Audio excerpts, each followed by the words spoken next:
Ah, mas Sanji é bucha, ele não teve a capacidade de proteger o Dr. Vegapunk. Mas, você está certo disso? Muitos de vocês humilharam, caluniaram e falaram mal do nosso cozinheiro. Porém, agora, nesse capítulo 1123 de One Piece, Oda veio para mostrar que Sanji é realmente God. Então, fica ligado aí, porque estamos agora indo em rumo a Elbaf. Salve, piratas e marinheiros, Salmo Souza na área. E aí, como é que vocês estão? Eu espero que todos vocês estejam muito bem. Então, já deixa aí aquele likezão, se inscreve no canal e ativa o sininho para não perder nenhuma de nossas resenhas. Porque agora eu vou começar a narrar tudo o que aconteceu nesse capítulo para vocês. Por isso, chega de enrolação, vem com o pai e bora para o vídeo.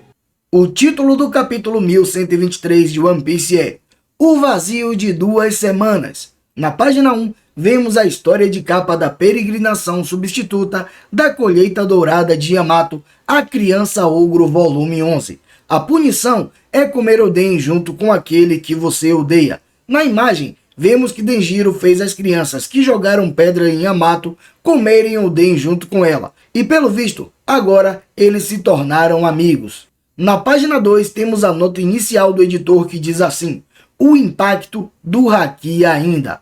O capítulo começa em Egghead. Vemos que os marinheiros tentam entrar em contato através do rádio com os navios da marinha que estavam em Egghead. Assim, eles falam: atenção marinheiros, o que está acontecendo aí?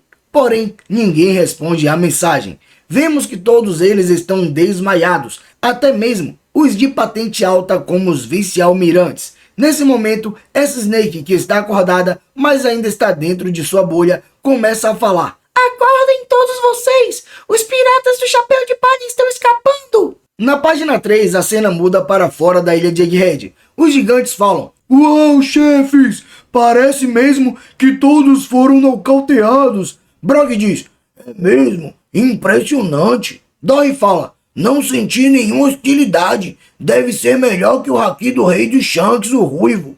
Luffy, ainda no Gear 50, sorri e grita de longe para o robô ancestral: hehe. Obrigado, robô gigante! Ya. Porém, Emmett continua parado e não reage mais às palavras de Luffy. E olha só que legal, Dory não chegou a confirmar que o Haki do Rei de Joy Boy é mais poderoso do que o de Shanks. E por que isso é importante? Lembrem-se que no flashback do robô ancestral, Joy Boy chegou a dizer para Emmett que ele estaria selando dentro dele o seu Haki mais poderoso. Ou seja, no quesito Haki do Rei, parece que não há uma diferença muito grande entre Shanks e Joy Boy. Lógico, considerando que ele usou o seu Haki mais poderoso para selar dentro do robô ancestral. Até porque, se o Haki dele demonstrasse ser muito mais poderoso do que o de Shanks, provavelmente Dory e Brog teriam mencionado alguma coisa. Na página 5, o navio de Elbaf e o Sunny navegam juntos para Elbaf. Dory diz: tudo bem então, enquanto os marinheiros estão dormindo, Brog completa: vamos sair daqui. Os gigantes gritam: aê! Entendido, chefe! Vamos lá, rapaziada! Zarpem para Elbaf! Aê!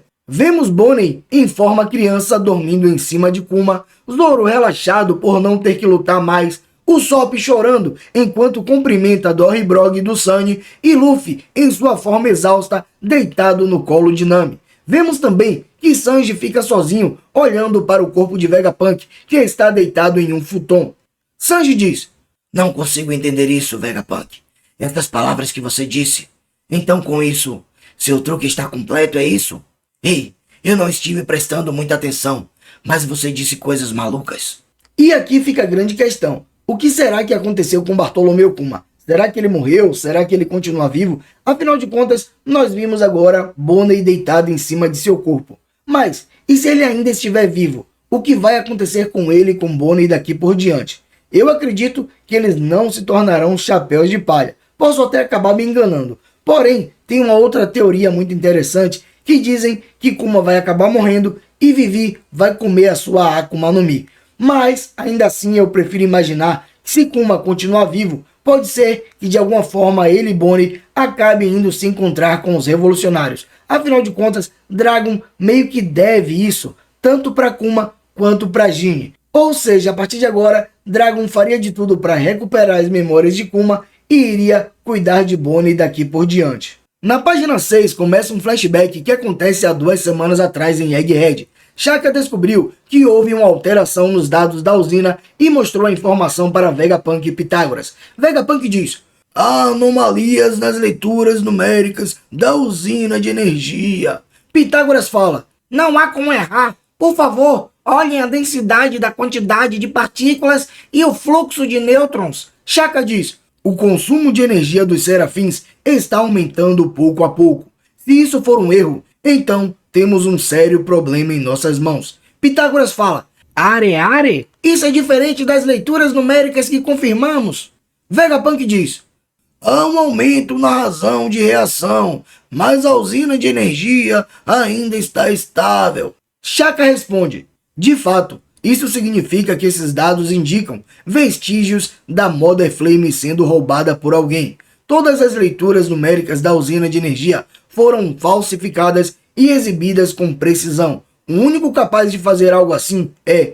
E aqui temos uma nota do editor, galera, explicando o que significa aquela palavra arerê mencionada por Pitágoras. Are pode ser uma referência ao detetive Conan. Essa é a frase que Edogawa Conan usa quando encontra pistas para um caso e, ao mesmo tempo, finge inocência enquanto aponta para elas. Como os 3 Vegapunks estão investigando um caso, a referência se encaixa perfeitamente. Na página 7, Vegapunk, Shaka e Pitágoras desconfiam que um dos satélites deve estar os traindo. O doutor então diz: um Vegapunk? Será que é a Lilith? Shaka responde: infelizmente, os únicos com álibis perfeitamente válidos somos nós 3 aqui. Pitágoras diz: a quantidade de energia roubada é colossal. Vegapunk fala: então pode ser que um dos 4 restantes, a Lilith em particular. Shaka diz: por isso devemos colocar nossos cérebros em modo furtivo. Vegapunk responde: certo, porque se essa nossa experiência for compartilhada com os Punk Records Lilith, quero dizer, o culpado será capaz de nos detectar. A cena muda para uma semana atrás. Pitágoras então diz: isso é ruim, eu identifiquei o culpado, é a York. Vegapunk e Shaka falam juntos: o quê? Na página 8, Pitágoras volta a falar: as informações dela sincronizadas com Punk Records são apenas falsas memórias. Está na raiz do crime. Os vídeos enviados pelos caracóis câmera também foram falsificados. Vegapunk diz: com que propósito? Além disso, me desculpe, Lilith. Shaka continua: há vestígios de uma arma besta marinha sendo manipulada. Pitágoras fala: também foram encontrados vestígios de uso de um caracol transponder branco, usado para bloquear escutas. Vegapunk diz: eu encontrei recuperação de dados bem-sucedidas do caracol transponder de longa distância. Vemos então Vegapunk, Pitágoras e Shaka ouvindo a gravação da mensagem de York para os Gorosei. Porém, na transmissão podemos ver que há um pouco de ruído. Então, a mensagem começa assim: o Dr. Vegapunk está pesquisando o século vazio. A cena volta para Vegapunk e ele diz: essa transmissão foi direcionada para Mary Joyce. Então a razão por trás das investigações repetidas da Cyberpool foi essa. Na página 9 a cena muda para 6 dias atrás. E Vegapunk ficou sabendo que o reino de Lulúcia sumiu completamente do mapa. Então ele diz: parece que o reino de Lulúcia desapareceu. Os detalhes ainda são incertos, mas tenho uma má premonição sobre isso. Pitágoras, mantenha vigilância sobre as ondas de rádio e os níveis de água subterrânea. Pitágoras responde: estou indo. Shaka fala: você acha que isso está relacionado à Mother Flame roubada? Vegapunk responde: sim, parece que Mother Flame foi transportada por uma arma besta marinha e entregue ao governo mundial. Se posso ser tão ousado a ponto de falar sem provas, acho que o governo está na posse de uma arma ancestral. Isso foi causado pela Mother Flame, que foi dada por York. Os resultados logo virão à tona. Isso é irracional. Não posso falar sobre isso publicamente. A culpa é minha. Não deveria ter tirado ganância de um humano para criá-la. Na página 10 a cena continua e Pitágoras diz: há algo que possamos fazer para capturar York? Vegapunk responde: não, é tarde demais para isso. Qualquer que seja o objetivo de York, qualquer um que saiba algo sobre o século vazio será eliminado. York mostrou o valor para eles entregando a Mother Flame, embora tão levianamente. Se fôssemos nós, examinaríamos minuciosamente seu propósito e segurança. Shaka diz: Estela, a chance de escapar ainda está ao nosso alcance. Vegapunk responde: o navio já está preparado, Quasar, para que os residentes de Egghead possam escapar. Mas é impossível para nós. As ordens secretas já foram disseminadas para todas as bases da marinha por aí. Seremos perseguidos até o fim do mundo. Se esse fosse o caso, morrer em algum lugar desconhecido seria apenas sem sentido. Além disso, o equipamento que Ohara não tinha há 22 anos atrás, nós temos aqui em Egghead os meios para expandir e maximizar a própria voz. Na página 11, Vegapunk continua: quanto mais perto se chega, mais escuro fica. O que diabos é o governo mundial, afinal? Eu vou morrer, mas não vou morrer em vão. Desculpe por envolver vocês dois em tudo isso. Shaka responde: bobagem, nós também somos Vegapunks. Shaka e Pitágoras falam juntos: estávamos pensando a mesma coisa. Shaka sozinho fala: mas Estela, o que realmente define morte? Vegapunk apenas responde: bem. Após essa frase inacabada de Vegapunk, vemos o seu cérebro dentro do tanque de Egghead. Isso, galera, me faz pensar que o Dr. Vegapunk não morreu definitivamente. Afinal de contas, o seu cérebro continua vivo. E aí eu comecei a cogitar uma outra possibilidade. E se por um acaso alguém criasse um clone do Dr. Vegapunk com todas as suas características, personalidade, memórias e tudo mais? Provavelmente ele seria basicamente igual ao original. Por isso eu comecei a pensar em outra possibilidade também. E se Edson continuar vivo? Até porque a gente não viu mostrando a sua morte definitiva, por mais que ele estivesse bastante danificado. Então, se de alguma forma ele conseguiu desconectar aquele aparelho que tinha na cabeça dele, no qual sincronizava com os outros Vegapunk, pode ser que de alguma forma ele vá até algum lugar onde ele faça um backup do Dr. Vegapunk, de Shaka e de Pitágoras, assim fazendo com que eles voltem à vida com todas as suas memórias, personalidades e tudo mais. Eu acho muito difícil disso acontecer, porém acaba abrindo um leque de possibilidade caso Oda queira trazer Vegapunk mais pra frente. Até porque a participação do doutor foi muito pequena e a gente já tinha ouvido falar de Vegapunk várias vezes por muito tempo. Então, se Oda quiser trazer ele no futuro, ele pode usar essa válvula de escape. Na página 12, Vegapunk diz: há mais uma coisa que não pode ser perdida: o equipamento de fabricação de nuvens de ilha, o Kumofuto. As nuvens ilha podem ser a pedra angular salvadora para a humanidade no futuro, caso o mundo venha a afundar no mar. Uma curiosidade aqui, galera, é que Kumofuto é uma máquina para criar ilhas de nuvens, e podemos vê-la sendo aquela garrafa que aparece no meio de Egghead. Depois disso, vemos que Vegapunk começou a modificar o interior do robô ancestral para abrigar o Dendemushi de transmissão. Um dia, York encontrou e o perguntou: o que você está fazendo aqui, Estela? Vegapunk respondeu: oh, York, o mesmo de sempre. Estou fazendo experimentos operacionais para Mother Flame, usando-a como fonte de energia para fazer essa coisa se mover. Idealmente, é claro. York disse: tá certo, espero que você consiga logo. Vegapunk em pensamento diz: de fato, ser imperfeito é minha única esperança. Na página 13, o flashback muda para 2 dias atrás. Vegapunk, Shaka e Pitágoras fizeram as gravações para a transmissão. Por isso, a gente só tinha visto os três aparecendo nos vídeos da transmissão. Shaka então diz: vá em frente e tente falar. eu já iniciei a gravação. Vegapunk fala: Hã? Oi, olá, olá, teste, mundo, atenção. Eu sou o Dr. Vegapunk, o humilde cientista gênio. A cena sai da mensagem e vemos o robô ancestral enquanto Shaka diz: o choque será massivo. Vegapunk fala: mas é o nosso privilégio deixar todos saberem a verdade. Certamente, ninguém vai imaginar que o Caracol Transponder estaria dentro desta coisa. Com minha morte como gatilho, a transmissão começará.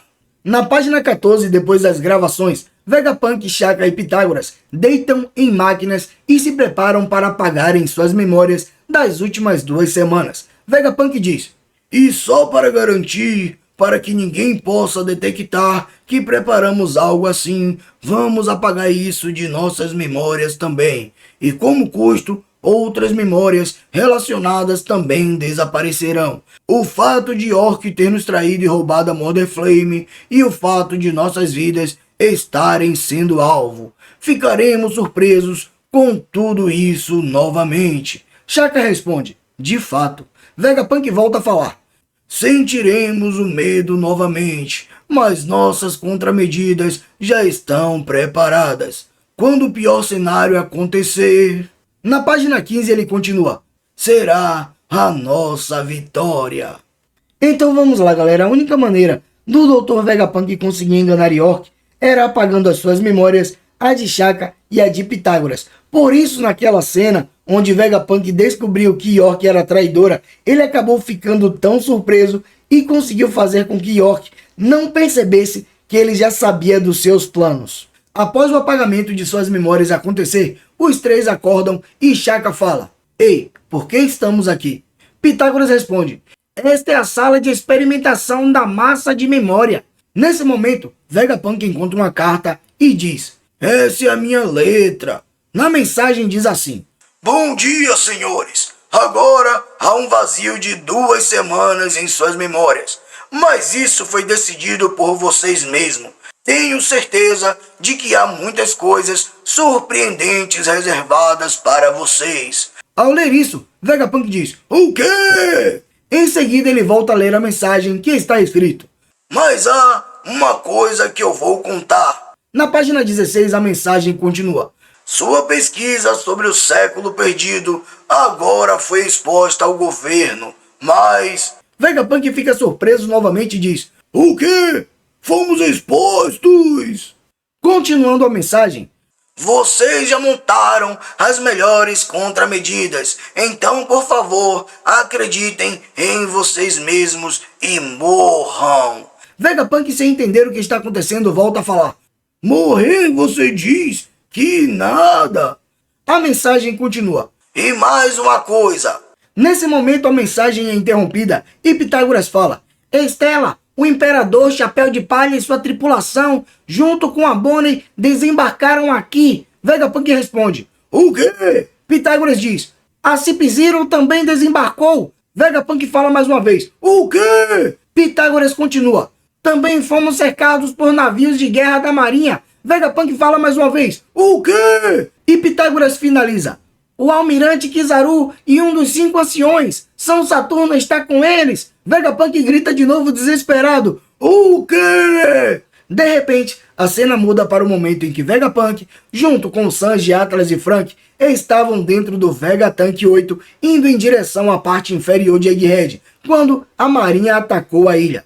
Vemos então que tinha rolado uma conversa dentro do Vegatank, que não tinha sido apresentada para nós. Vegapunk então diz: vou salvar a Bonnie agora, mas acho que vou ficar lá embaixo. Sanji fala: o quê? Você vai morrer? Vegapunk responde: não precisa me resgatar, só me deixe em paz e deixe-me morrer. Sanji diz: ei, velho, você tá querendo morrer? E pelo visto Sanji só deixou o Vegapunk morrer porque foi um pedido direto do doutor. Talvez isso explique aquele momento em que Sanji estava pedindo pra galera fugir enquanto o Vegapunk estava distraindo o Gorosei Saturno. Mas a questão que fica é, se Sanji quisesse realmente proteger Vegapunk, será que ele teria conseguido? Afinal de contas, teve momentos que até mesmo Saturno e Kizaru atacaram o Doutor. Então, seria bastante difícil, mesmo com Sanji usando o seu fator de linhagem ativado. Contudo, ainda assim, Oda deu uma resposta para os haters de Sanji, que estavam dizendo que ele era bucha e que não tinha conseguido proteger o Dr. Vegapunk de jeito nenhum. Na página 17, a cena continua e Vegapunk fala: "Não é bem assim, mas acho que algo vai acontecer quando eu morrer." Sanji responde: "Claro que vai. Vai causar um grande reboliço. Não vou deixar você morrer assim." Vegapunk fala: "Por favor, eu imploro." E também... Nesse momento a cena volta para o presente. Os piratas guerreiros gigantes estão comemorando que estão com seus amigos. Vemos os gigantes, mas não a tripulação completa dos chapéus de palha. Os gigantes gritam: "Aê!" Dory e Brog falam: "Um brinde pelo reencontro com os nossos amigos." Luffy, que ainda está cansado em sua forma enrugada, tenta gritar: "Ei, espera! Vamos fazer isso depois! Depois, quando eu estiver recuperado!" O Sop, que está comemorando, grita: "Aê! Para a terra dos meus sonhos! Eu Bavi!" Brog então ri e Dory também. Enquanto isso acontece, a cena muda e vemos a frase final de Vegapunk para Sanji a respeito do One Piece. Sanji então diz: "Por que tem ele?" Vegapunk fala: "Espero que vocês o encontrem." Na nota final do editor, aparece a seguinte mensagem: "Um método engenhoso para se conectar com o futuro." Fim do capítulo 1123, sem pausa na próxima semana. E com isso ainda ficaram algumas lacunas em branco dentro desse arco de Egghead. Como por exemplo, como foi que Nico Robin se juntou a Kako para lutar contra os Serafins? Como ela saiu tão machucada? Além disso, a gente não sabe o que rolou com Stussy e com Edson. Provavelmente, Edson pode ter morrido, afinal de contas, ele estava gravemente danificado. Mas Stussy, a gente não sabe se ela conseguiu escapar da ilha. Se ela escapou, pode ser que ela tenha conseguido entrar no navio dos Mugiwaras, mas ficou escondida justamente para que nenhum dos Gorosei acabasse encontrando ela, e assim ela pode tentar dar como fugitiva ou então como morta. Não sei como Oda vai explicar isso aí. Porém, provavelmente mais pra frente, ele deve trazer alguns detalhes para explicar o que rolou com esses personagens, principalmente com Kuma, que eu mencionei mais cedo, que pode estar morto ou estar vivo, mas a gente ainda não sabe como Oda vai finalizar essa situação. Sim, galera, a promessa do arco de Elbaf está prestes a se tornar uma realidade. Eu não sei se eu fico feliz por estar chegando até aqui, ou se eu fico triste por imaginar que One Piece pode estar perto de acabar. Porém, eu fico me perguntando, será que o Sop vai imitar nesse arco? Afinal de contas, ele está devendo bastante desde o arco de Wano. Já tem um tempinho, na verdade, que o Sop não faz nada que seja empolgante ou que venha enfrentar algum oponente interessante. Então, vamos torcer para que apareça o Mjolnir por lá e o Sop finalmente levante o seu martelo de 10 toneladas. De todo modo, o capítulo acabou por aqui, então se você achou alguma curiosidade ou algo interessante que ninguém percebeu, deixa aí nos comentários pra gente resenhar um pouco mais. Dito isso, por enquanto isso é tudo, eu fico por aqui, um abraço e fica com Deus.